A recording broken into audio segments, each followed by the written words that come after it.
everyone. Welcome back to It's All Light.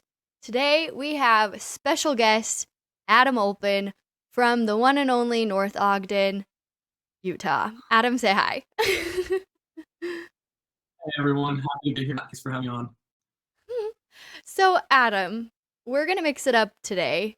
And instead of just asking a little bit about yourself, I'm going to ask you to share with us a story from your childhood. I want you to tell me one of your most favorite ever birthday parties.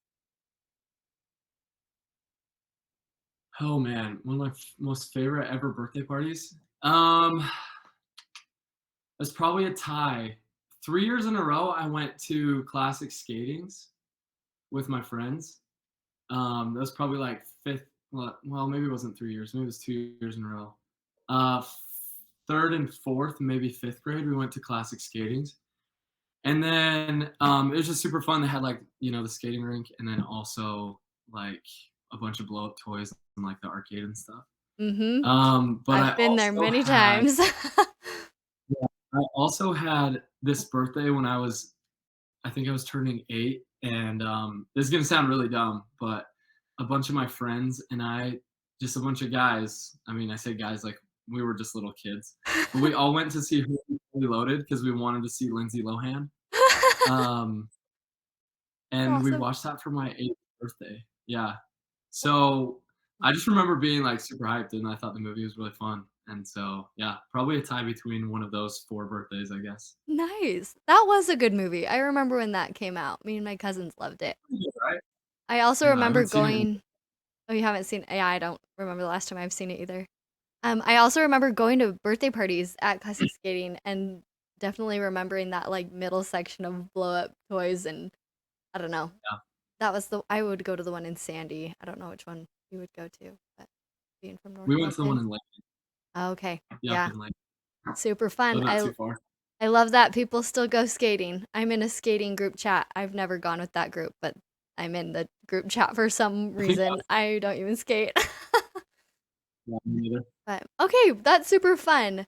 A little bit more about Adam is that he went to Utah State and studied marketing and entrepreneurship and then moved to Vineyard, Utah. And that's how I met Adam and just through some mutual friends. And I've been impressed with Adam from the day I met him. He's just one of the sharpest guys. And I was like, I want him on the podcast. And I'm so grateful he's willing to come chat with us today. He also loves basketball, pickleball, slalom skiing, and bacon ranch quesadillas from Chili's. Absolutely. Do you race slalom skiing? No, I'm not like super good. I just think it's really fun. My dad grew up slalom skiing here on Utah Lake actually. Oh. And when I was like 14 or 15, we got a boat, and I thought like wakeboarding was like the super cool thing to do. And so I didn't really do Mm-hmm. the wakeboard and like tube and stuff, but um, a couple years ago, I just was watching him do it, and I was like, this looks super fun. And so I started doing it, and I haven't really wakeboarded since. I think it's a game changer. I think it's so much fun. Yeah, I've So tried to get up slalom skiing and I think I've gotten up, but that's about it. And then I fall. So I haven't really practiced that art. But anytime you can boat and get in the water, it's a good time. So that's super fun. got that right. Before we jump into what Adam is passionate about, I just remember hanging out with Adam one time and like on his bed he had like his paper of his goals and he had a vision board and it was just like so driven and so smart. So I think today we'll get to hear little pieces of Adam and his life. I guess you can see his vision board in the back of his video now that I'm looking at it. It's pretty cool. Somewhere up in I love that. I think vision is just a key element to every entity of our lives, right? Like it's kind of that motivation, that driving force, and then you can work on discipline and make that vision board a reality. So, when did you start doing those vision boards? it was probably like my sophomore year of college. I don't remember why or like who taught me that. Oh, you know what? Actually, I did one in high school. I had Mm, it hung over in my room. fun. And then got home from my mission. I didn't really do one for about a year and a half, but then I was like, you know what? Let's do another one. And so I did. Yeah, I And love that's it. kind of like it's like the same one, but like things have been added and taken off as I've tried to like work on things and like make new goals and stuff. So That's awesome. What's one thing you're excited about working on right now? um from up there, I don't know. I have like some financial goals that I'm trying to hit right now. So always excited about those. Yeah, those are kind of posted up there in different ways, but Nice. yeah, a few of those. Good for Yes. you. Well, today, what is something that you light up about that we're going to dive into? Oh man, that's the question. Well, when you sent me this kind of a little bit of a questionnaire just to kind of prime me about what we'd be talking about today, um, I didn't really know like what to write. I feel like there's a lot of things that I enjoy doing and a lot of things that I like would consider myself passionate about. But in the sense of, light and like the light that people provide for other people and things like that. I don't know. I just think that one of the situations that I love the most is just like when everybody's comfortable around each other and everyone is like, um, I guess comfortable enough to open up. Not that you have to get like super vulnerable with everybody you talk to, but being in an environment where everyone's like pretty trusting of each other, I think is super special and it doesn't happen that often. And so that's one of the things that I like being a part of the most, I would say. So, creating that environment where everyone is happy. Yeah, I guess so. It's a lot easier said than done, but I think it Mm. can be done because I've been there before. Yeah. And you also mentioned that you love people watching. And how does that tie into this? Well, it kind of depends because I mean, I love people watching like kind of two different ways. One, I just love people watching like whether you go to a mall or like an airport or something like that, and just people are just doing random things. It's so fun. I love Um, it too. Watching is fun. It's fun. But another way, I don't know, I just like to if I feel like I'm in that environment, I like to just sit back and kind of just observe people and it's really cool to see people um just like interact with each other when they're comfortable with each other. You know what I mean? And so Yeah. I think that's cool. And when you think about it, like if I go to a party that I don't know anyone at, like I have a hard time being myself and I have a hard time enjoying the people around me just because it's like generally I don't get super uncomfortable with people I don't know. I like to make friends and meet new people, but I've definitely noticed a difference of the scenes I'm in and how I feel when I'm around certain different people. And like when it's people I know and love and they know and love me, then it's just like makes the experience that much more fun. And I think that can be a possibility with new people too, just your mindset, your outlook, and how you approach people. What do you think? Yeah, I think so too. I think it takes a little bit of effort to get people in that mentality um, and kind of comfort zone, and I think that that comes with maybe more exposure to each other and getting to know each other on a deeper level. Mm, But yeah, like I said, I definitely think that. I mean, you've seen it too. Like, I definitely think that it's possible. You look at like some of your best friends, people that you've known forever, and you know that you could just do whatever, say whatever, and they would love you anyways. And mm. I think it's cool when you feel yourself getting to that point with someone, and also when someone feels like when it looks like that they get like to that point with you. So, Adam, I'm going to dive deeper into what you were just saying. How do you cultivate those deeper connections with the people you meet? I think that it just comes down to effort. If you want to have like surface level relationships with people, like that's a pretty easy thing to do, and you can have that. And I'm not saying that you have to be best friends with everybody, but I definitely know that you can't like the more effort you put in, the deeper your relationship is going to be with somebody. And I think that's like the main kicker. Like if people really want that in their lives, like they'll make it happen. I think that's true. What does that effort look like to you? What have you either done for your friends? And then I can even share some examples just from people watching you and observing you in your life. But then also, what have others done to you to make you feel that deeper connection?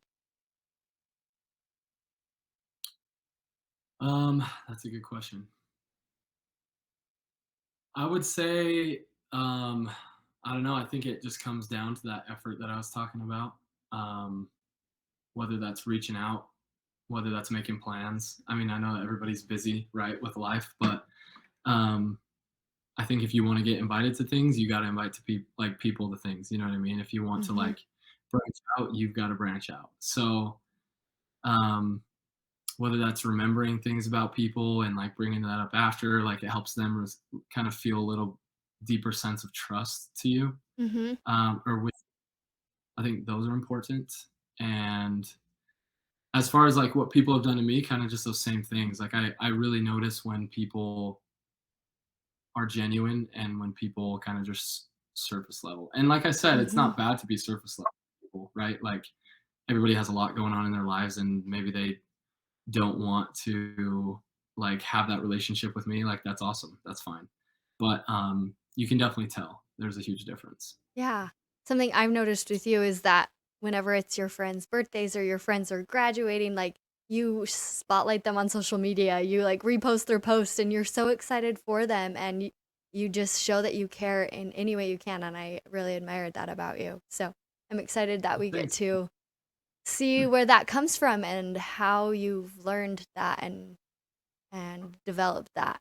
So let's dive even more deep into this passion of yours and let's like think of a scenario like Adam, do you have an experience where you saw a difference in how you were treating someone and like where you created an environment that people opened up in? Oh man, off the top of my head. Um, sorry, could you say that question one more time? Yeah.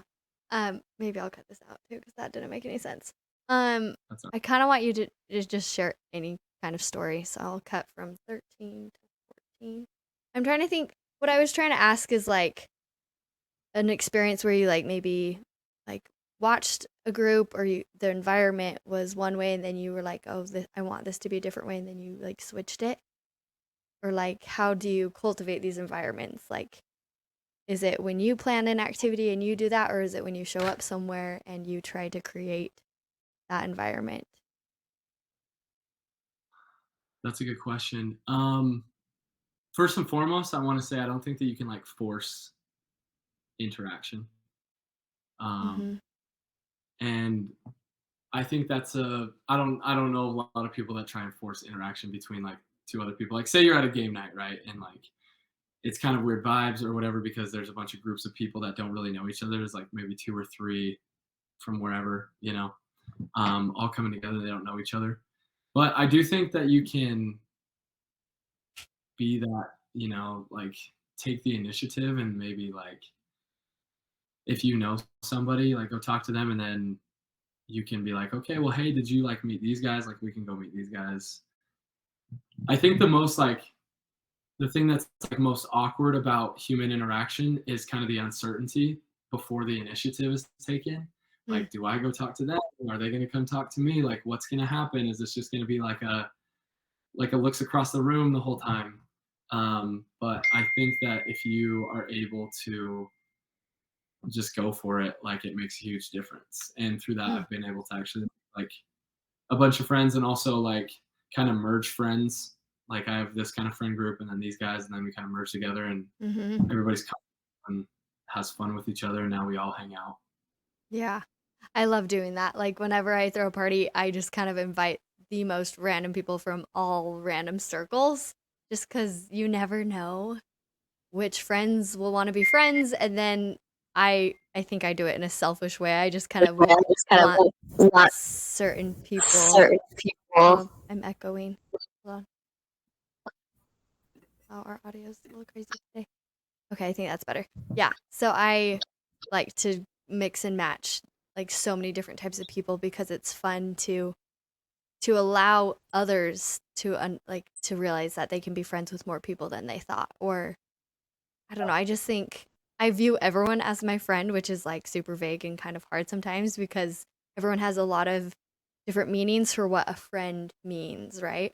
I've tried to change my wording to call more people I meet acquaintances based off of what I define as a friend. But Adam, how would you define friend, like you in your life? I think it's as simple as just someone who you care about and they care about you.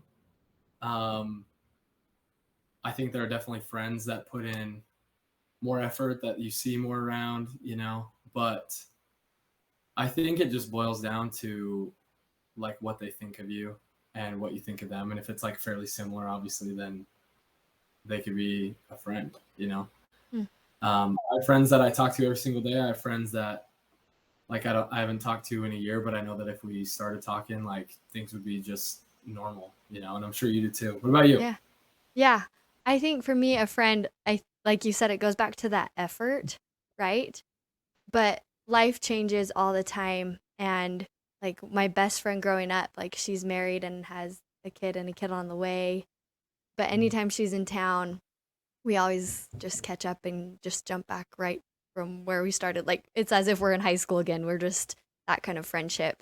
And I know I can like Yeah. text her for anything, but at this stage in our lives, I know she's incredibly busy, so I might not get a text back for a few days, but like to me, like that I don't take that personally. I know exactly where we are and I know that like nothing will deter from our friendship. And so there's like those friendships that you have your close circles, and then I have other circles of just friends that if I need something I know I can reach out to, or if like after a breakup or after a date and I wanted to share about it, I have those certain friends I can turn to.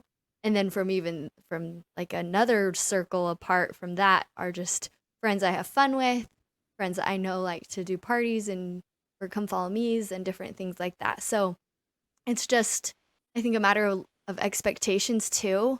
I think one of the biggest things in a what's the word? Just like a developed and genuine relationship is that it is two-way and that they're putting in effort as well, because it's so hard to just give and give and give and not receive. I Yeah. think the more you give, the more you open to receive, but it's a friendship feels so much better when you know that they'll take care of you as you try to take care of them in whatever they need help in. So, Well, yeah. here's my question to you. How have you dealt with that? Because I know you're a giver, right? You're super Mm. selfless, super others focused. Um, like, how have you dealt with that if you've encountered maybe a situation where you feel like you're giving way more? Obviously you would give anyways because you're you. Mm. But when you feel like you're kind of it's imbalanced, and you feel like you are the one putting in all the effort and not really receiving anything, Mm. what have you done in your past? It's hard, and you're too kind to be talking me up like that. I feel like I'm so bad at it, and there's times where Yeah. I'm just like so bugged with my friends, or I have this toxic trait where I'm really good at feeling left out, and I've been that way since like middle school, or even just with like my cousins, or I had friends that wanted to hang out with my older sister and not me because she was the cool one and the pretty and the pretty one, and then I would just like go in my bathroom and cry, and I was like what 7 years old, and I got really good at feeling sorry for myself, which kind of helped build my personality in the sense that I'm like not afraid to talk to anyone and I can go be friends with anyone. And I find those people who don't have friends because I've been in that spot. And I have to remind myself that when I get into these little low spots of like, oh, why didn't my friends invite me to this or that thing? Like, oh, I thought they were my friend. Wouldn't they think to invite me? Like, too often I get those thoughts in my head and I know they're not healthy. But what helps me is just kind of lowering my expectations, which is hard to accept that you need to do that, but people are changing and literally everyone is going through so much and they're so busy. And if you fall off their radar, like you can't take that personally, and it doesn't change anything about you and it doesn't change anything about them. You just kind of have to adjust and be like, "You know what? Like that's okay that they're not inviting me for whatever reason, and just go invite someone else and go create your own thing, to kind of fill that void." But I feel like that best friend I was talking about earlier, when we both graduated high school, she went to BYU and I went to UVU. I didn't have a car, and so Provo and Orem seemed pretty far without a car. And I remember we kind of became a little distant, and I was so sad because we had done everything together in high school, and then all of a sudden I like never hear from her. She's about to go on her mission. I was getting ready for my mission, and I was like, why aren't we hanging out? Like this is so weird. And I don't know what she would say about this. I should call her and ask her, but like slowly there were little things that she started doing to like show that she was still my friend and still invested. And like we both got our mission calls, we both went on missions, we like talked our whole missions, and like to this day we're still just best friends. It was just one of those little transition periods of we're both doing different things in our lives, but that doesn't mean we still can't be friends. I felt like I was putting in more effort, but it wasn't being reciprocated and it was hard. But it was just a matter of even communicating that too. Sometimes it's not a bad thing to just ask, like, hey, I really like would like this from you, and I hope I can be that for you. I don't know. It's scary to think about having those conversations, but that's been my experience. I just talked a ton. It's your turn. No, I think that I agree. I feel like the older I get, like the more I realize how valuable time is, and who I spend it with is even more valuable. I'm kind of like a quality time person, and so I don't have to be like doing much, but I love just being around people that I care about. Um, and so I feel like, as you grow older, like maybe some of the older relationships that you have, or like people, for example, like I have a bunch of friends in North Ogden, and like they are at different places in their life than I am, and like lots of them are like married and have kids and stuff. Um, so obviously, like our communication is different now, but as I said, I know that like no matter what happens, I think that we would be just kind of like right where we left off whenever we do talk. Hmm. But then there's the relationships where like you feel like you're putting in a lot of effort and you don't feel like it's reciprocated at all. And like you said, it's kind of tough to figure out what to do because time is so valuable. And I don't know. I just feel like if I feel like I'm not being reached out to as much as I am, I kind of tone it down a little bit. But every so often, I'll just reach out and be like, hey, I hope things are going well. Like that takes like 5 seconds to write on your phone.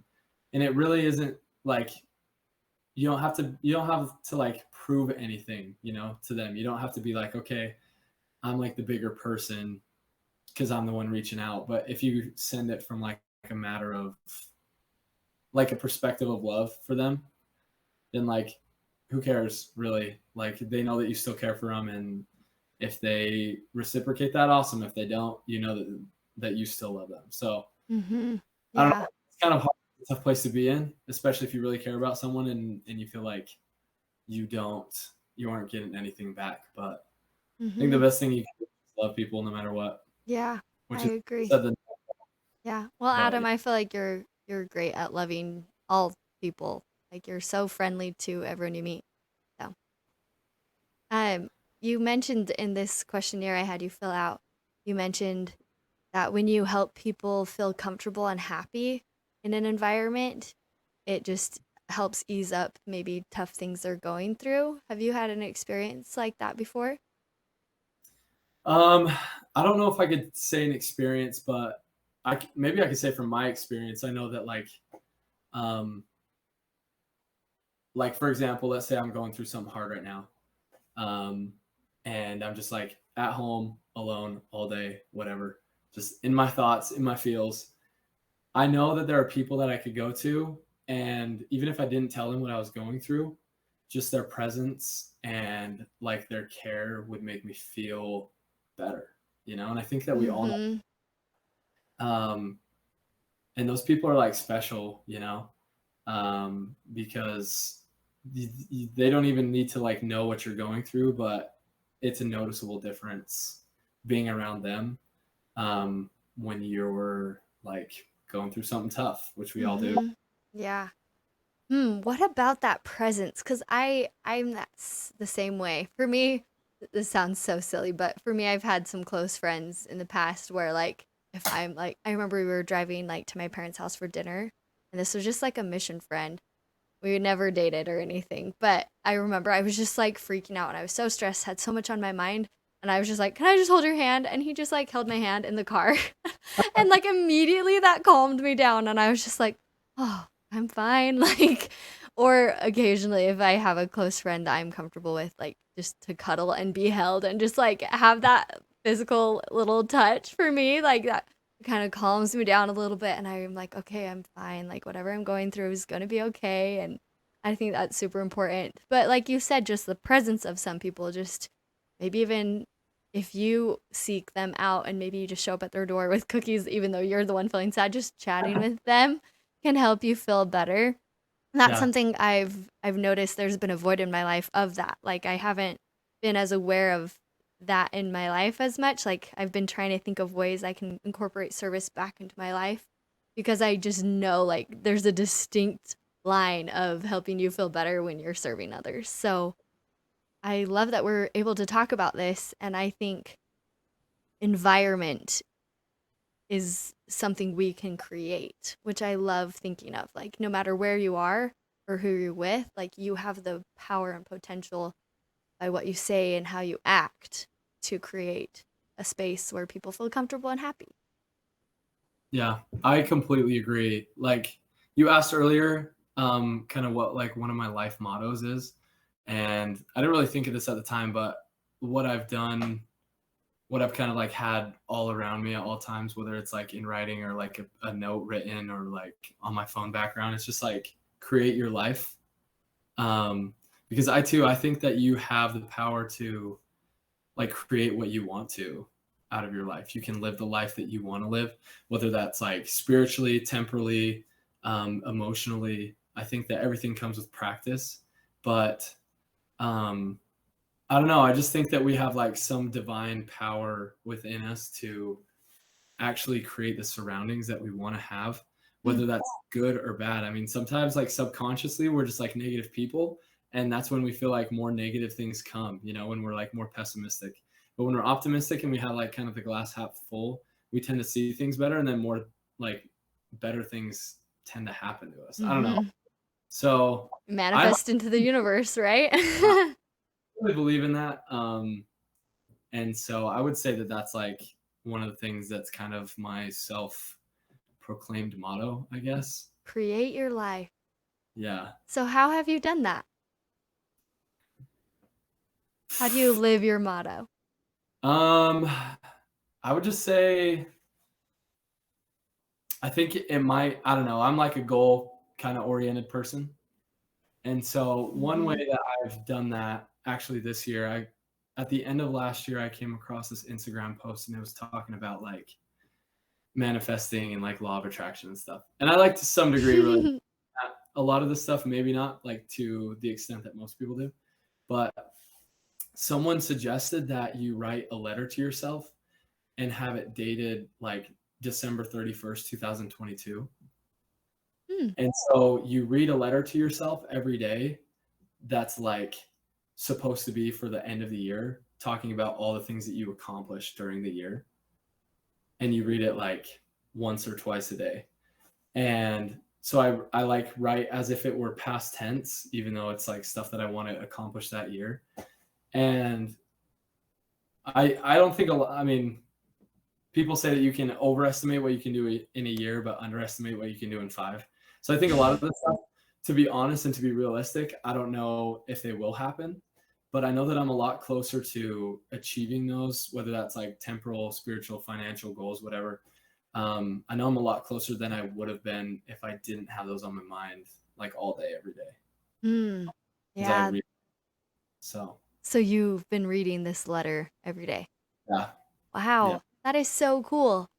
Back in 2018, there was this guy that I served my mission with and we ended up dating, but I remember like the first week when we like connected, we would just like FaceTime and talk about goals, and it was that past tense mentality. It was like, okay, before bed, write down all the things you're going to do the next day, but write them as if you had already done them. Like, I'm going to call my aunt about coming to visit her in New York. I'm going to make my bed, or no, I made my bed. I called my aunt. I ran 10 miles, like whatever you plan to do the next day, like you've already done that in your head. And at another, like this is such a true principle, at another conference I was at as an ambassador at UVU for leadership, we had this guy come speak to us and he played us a clip of this famous runner guy who won the race. And when he was being interviewed after, they're like, how'd you do it? And he's like, I had won this race 1,000 times already in my head.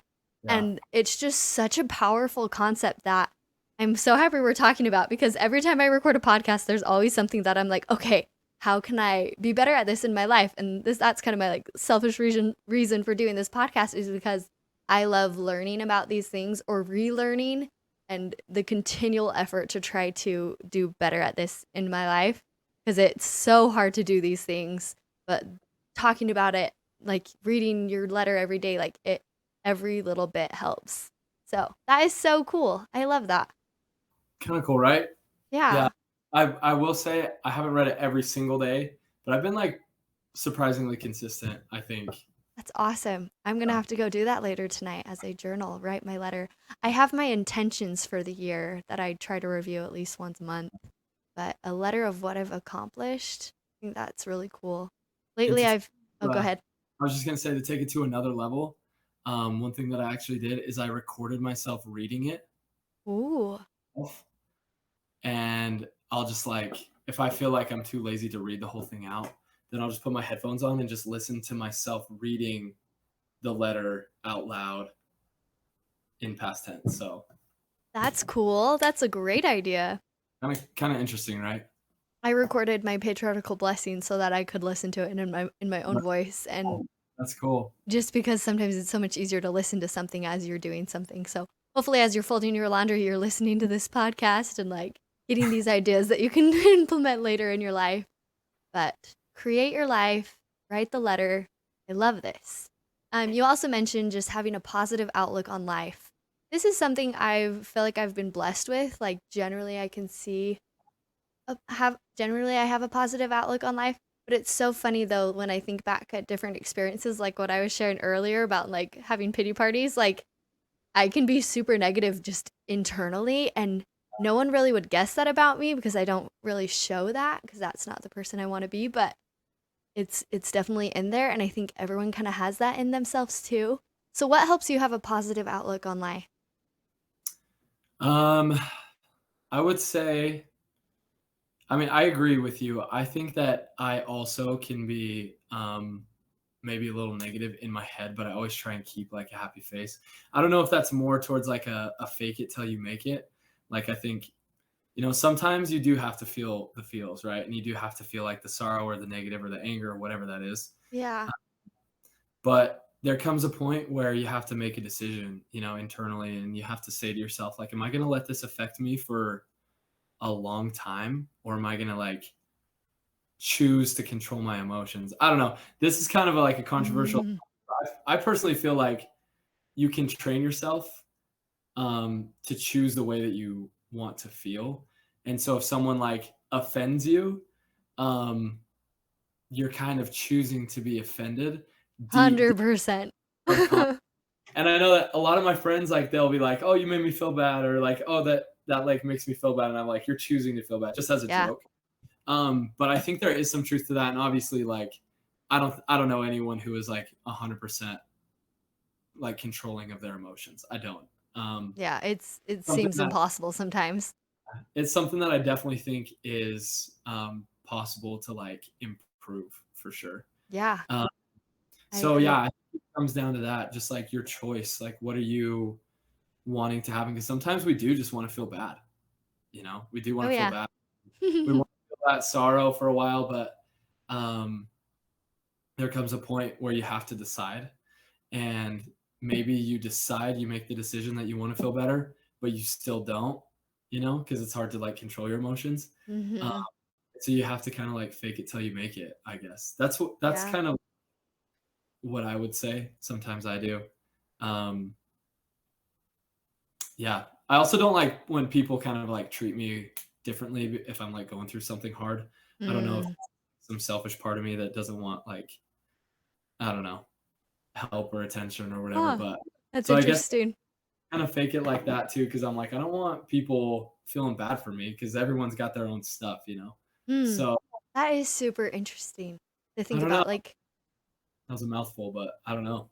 no, I agree with what you said about you can create what you feel, because you your thoughts are what you feel, so and you can control your thoughts. Yeah. And it's a balance of you have to let some feelings just go through. My favorite analogy I've ever heard was, let's say you're in a pool and you have one of those big beach balls and you're just holding on to it. And let's say that beach ball represents things you're going through or like a hard thing, and you try to push it underwater. What happens to a ball when you try to push it underwater? It just explodes, right? And kind of makes a mess. So when you try to just bury what you're feeling or burying a hard experience, then it could explode later. So instead you gotta like hold on to it for a minute and then let it just like float away. And that's kind of helped me understand my feelings, and like you have to get curious about your own thoughts and work on catching yourself in those thoughts and be like, okay, why am I feeling this way? What's causing me to be so frustrated? And then from there you're a little bit more self-aware, and that can kind of calm you down, and then you can from there move to the next step of finding that positivity back into your life. Sometimes it takes days, sometimes it takes weeks, maybe even It's, months, depending what you're going through. it's true. And I don't know, at least for me, some of my hardest struggles and trials like are still in the back of my head Mhm. despite great things happening in my life. Like one song or one little thing can trigger everything. So we have to just give ourselves some grace in the process. But just remember that a positive look outlook isn't toxic positivity. I feel like people are all about that right now, and they're like, you don't need to be positive all the time, which is true, but it's still available to be found when you're like ready to finally accept it. Do you agree? Yeah, I think it's just all about balance. Mm, So I definitely agree. balance. Dive. Say more about that. Oh, say more about balance. Well, I think so too. I think I never heard that phrase actually, toxic positivity, but I do think that there is a lot of truth to that, because if you're just like overly optimistic, kind of ingenuinely optimistic, then you're kind of setting like unrealistic expectations, Mm-hmm. obviously. Um, and you kind of, I don't know, maybe through subconscious, or what was it, toxic Positivity. Yeah. Mm-hmm. optimism, maybe you're kind of like neglecting what you're actually trying to go through, or like what you need to go through. Yeah. Um, Whereas if you kind of harness that and just take it one step at a time, then you can learn what you need to learn from whatever you're going through, and Mm-hmm. um, actually benefit from it what you are supposed to. Yeah. It's all about learning. Literally, everything is about learning. My parents shared a story from going to church, that there was a comment said that was a little bit harsh about another member in the room, and or a family member of the member, and then another member commented like, you know what, this life isn't a test, like it's a learning process, it's a classroom, like it's not the end results, it's not pass or fail at the it's all a big learning experience. And when we start to view ourselves more that way, then it's easier to see others in that way.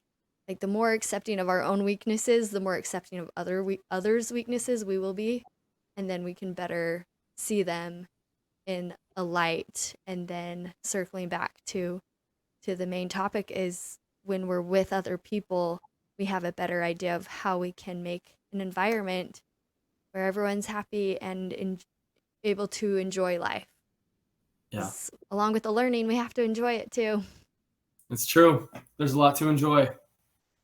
So, in my little questionnaire, I asked an uplifting takeaway, and you talked about the golden rule. And Oh, yeah. then, what's the one step further from the golden rule? Okay, yeah. So this has been something that I think I kind of got a grasp on in high school. Um, the golden rule is all I heard about, like treat others how you want to be treated, right? Mm-hmm. Um, but I think that I found out fairly quickly that like not everyone wants to be treated how I would want to be treated, or that you would want to be treated. And Wow. so, and I think maybe I heard this from someone, the platinum rule, right? That's not Mm-hmm. something made up. But it's to treat others how they want to be treated. And to do so, you need to like put in a lot of effort, I think, to get to know someone, um, like enough to where you'd be able to kind of gauge that and kind of discern how they would want to be treated. Not that you're going to be like different with every person, but I definitely think that there's a balance between just being the same to everybody flat across, and like being able to, um, I don't know what the word is, but kind of like meet people's needs in terms of like a social aspect, um, how they would prefer, you know? So, It's true. Yeah, some people think like swig is so big and you can go drop a swig off at someone, but like for me, I don't drink soda that often. I do appreciate swig. I'm not deterring from that, but like it's for all you me, listen to it.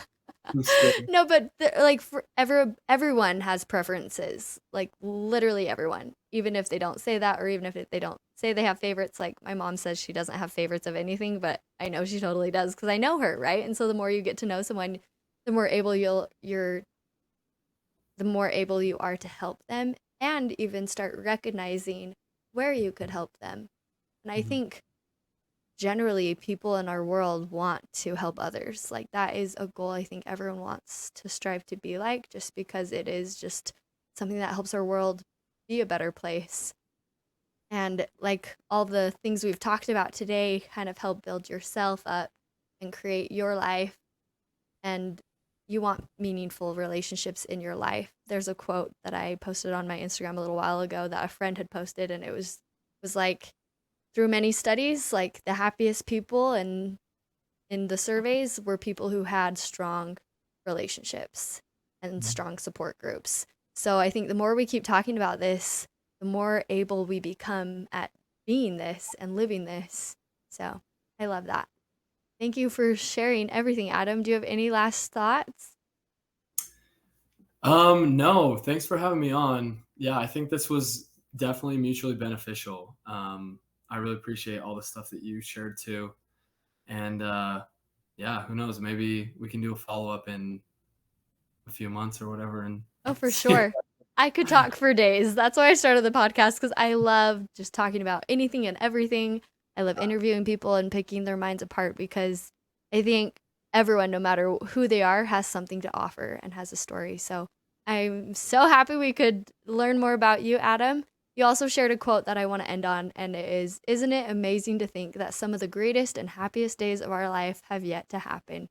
So with that, everybody, I encourage you to go write that letter of the things that you are going to accomplish and write it in past tense, and then read it and just see what can happen. And we're going to follow up with Adam too, and see how that goes for him. And wow, we're already in the 8th month of the year. Christmas is coming, you guys. So enjoy your summer, find things you're passionate about. Contact me and we'll have you on the podcast. Again, Adam, we're so happy you spoke to us today. And everybody have a fantastic week. See you later. Spread the light, light the passion. Bye.